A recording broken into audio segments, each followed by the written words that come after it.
Hello everyone, I am going to share a story which has the virtues that I learned from the session Virtues for a Victorious Life from Lord Dattatreya and his 24 Gurus. This 3 a.m. phone call shook the entire town. Eric, a 28-year-old firefighter from Denmark, received a phone call while on night duty. All of a sudden, he heard a woman scream, "Please, help me, I cannot even stand up." "Don't worry, ma'am," Eric replied. "We will come right away. Where are you?" "I don't know," she said shakily. "What's your address?" Eric inquired. "I don't know, I feel dizzy." "Can you tell me your name, ma'am?" Eric pleaded. "I don't remember. Why can't I even remember? I think I was hit on my head." After that, Eric called the phone company to trace the call, but they weren't able to locate an address. Eric returned to the caller. "Can you check the numbers saved in your phone? Maybe your house number is saved." "No, there are no numbers saved. What am I going to do? Please come quickly," the woman said desperately. The fast-thinking fireman then asked, "What do you see around you?" "I see a window, a street outside, and a few street lights," she said weakly. "That's great. What shape are the windows?" Eric asked. "Rectangular."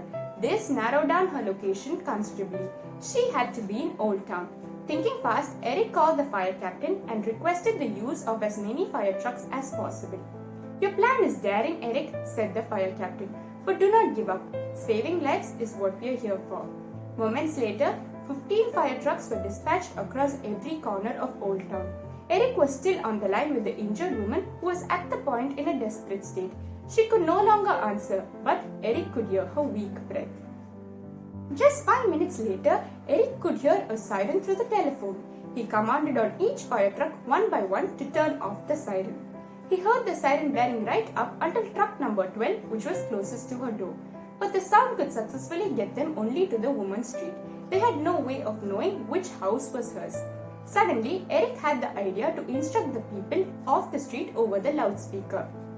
"Please help us find a woman who is in desperate need of our help. She is in this street in a room where the lights are on. Can you please switch off your lights to help us find her?" Within seconds, every light in every house went out except one. Incredibly, the plan had worked.